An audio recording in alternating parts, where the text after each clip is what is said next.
People whom you love are not easy. Transform yourself in such a way. Being in your presence, unknowingly, their cup will turn around. As far as your spiritual process is concerned, anyway you're alone. Namaskaram Sadhguru. I'm in a relationship with a very bitter person who is not interested in spirituality. How can I handle my relationship without losing my way on the spiritual path? If your concern is your spiritual growth only, then if you have a demon for your partner, that's the best thing. But your partner, your husband, wife is not just about spiritual growth, you also want to have a pleasant life in the family. Then you have to choose someone whom you like, but any human being on the planet, there is something that you don't like about them, isn't it so? So you use that part of it for your spiritual growth, and the rest of it you enjoy. Just as life. So if your intention is to have a good family, then some rapport is needed between two people, otherwise it won't work. Especially if you have produced children, then rapport is must, otherwise you'll foul the new life that's come up. If you create a foul atmosphere, you'll foul up the new life that is coming up. Nobody has any right to do that actually, but people are doing it.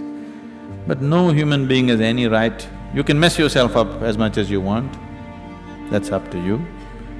But you can't mess up a fresh life that's just coming up. So, if you're looking for good life, family life, then one has to find rapport. And that rapport means some areas of commonality at least. But if you're looking for spiritual life,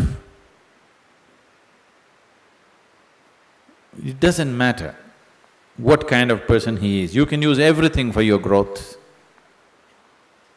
everything for your growth, if that's all your focus is.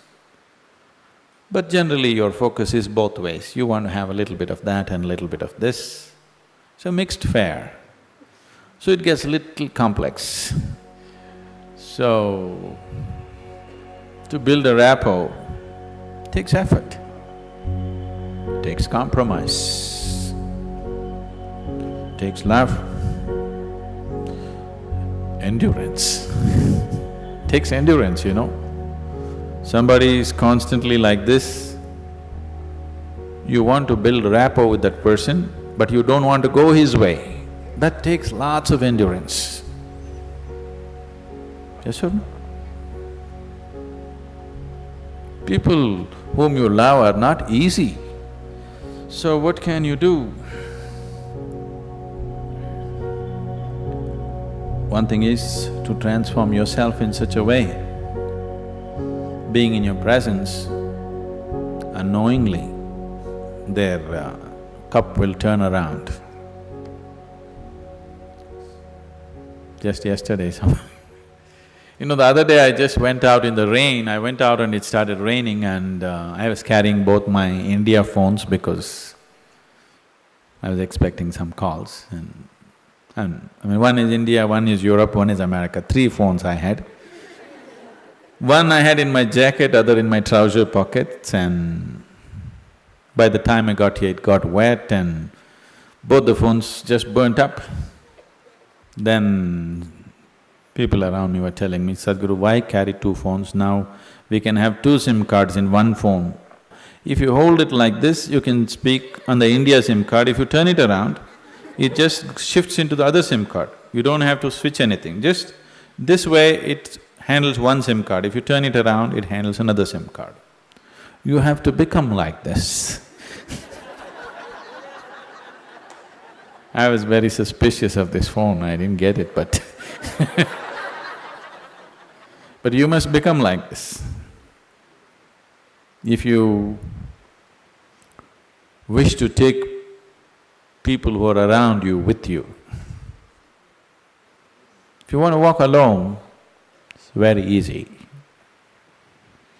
If you want to take people with you, then it takes a considerable amount of effort.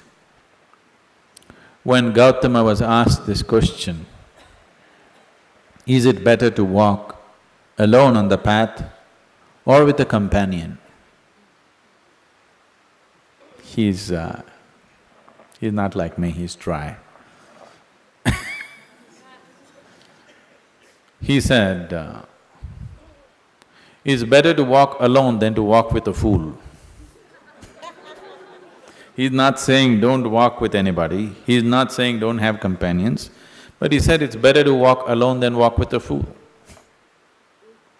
Because they can drain you, they can take such a lot of energy and time, and you don't know, they may be stronger than you and they may take you their way than you taking them your way. There's every possibility, yes? So, I won't say what Gautama said. All I am saying is, it doesn't matter how you walk, as far as your spiritual process is concerned, anyway you're alone. Nobody is with you. It's only the bodily process, the material process of life, which you can share with people. You come alone and you go alone, isn't it? Even if you have a twin brother or a twin sister, you still come alone and go alone, isn't it so? So when it comes to the spirit, anyway, you walk alone. So don't mix that up. So that part of it you handle well.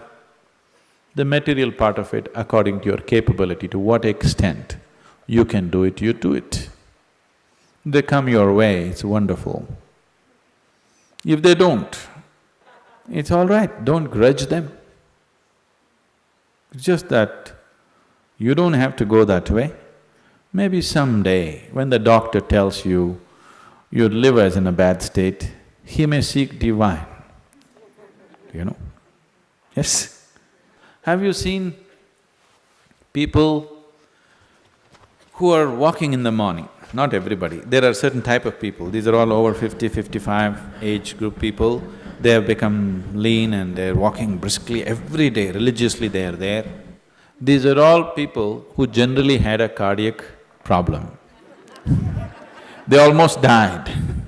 Then their doctor told them, either you do this or you're gone. Now their walking is like a religion. Not Sunday morning, every morning. Have you seen those people? Suddenly they transform, they eat properly, they do everything properly because the fear of life and death has come. So different people need different kinds of impetus. If you're sensible, you learn by just looking. If you're not sensible, you learn by thrashing. Life will thrash you. The material part of your life is never 100% proper, it never can be, isn't it so? Is there any family which is a perfect family? Is there any relationship which is a perfect relationship?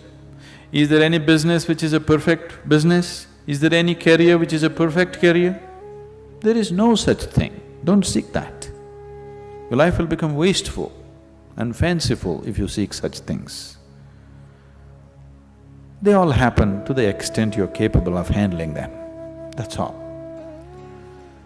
So, you make sure the spiritual part of your life, you handle it 100% properly.